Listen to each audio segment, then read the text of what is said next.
Hello everyone, 30শে July last blog post করেছিলাম। তারপর আজ হচ্ছে 7th অগাস্ট। এর মাঝে এই 7 দিন যে কিভাবে আমার কেটে গেল বুঝতেই পারলাম না।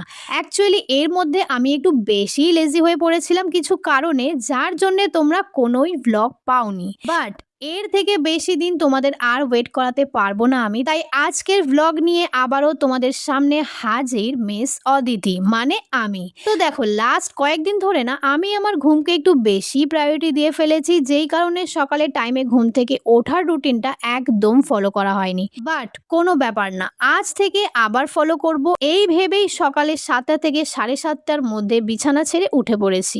আর উঠেই চুপচাপ ফ্রেশ হয়ে আগেই বই নিয়ে বসে পড়েছি, কারণ দেখো 2 দিন বই নিয়ে বসার পরই আবার বিগত 7 দিন ধরে আমি বইয়ের মুখটাও দেখিনি। আর পড়া তো অনেক দূরের কথা। এবার দেখো, বেশিক্ষণ বই নিয়ে বসে থাকা তো আমার জন্য খুবই কষ্টকর একটা কাজ, তাই বেশি নয়, একটু পড়াশোনা করতে না করতেই আবার উঠে পড়েছি। আর উঠেই ঘরের টুকটাক কাজ করে, মানে ঘর দুয়ার একটু গুছিয়ে এবার রেডি হয়ে নিচ্ছি ডিউটি যাওয়ার জন্য, কারণ আজ হচ্ছে আমার ইভিনিং শিফট। আর এটা হচ্ছে আমার ডিউটির সবচেয়ে ভালো একটা শিফট, তাও আবার 4 ঘন্টা। তো স্নান দান করে রেডি সেডি হয়ে নেওয়া যাক। আর দেখো, বক বক করতে করতে আমি অলমোস্ট রেডি হয়েও গেছি।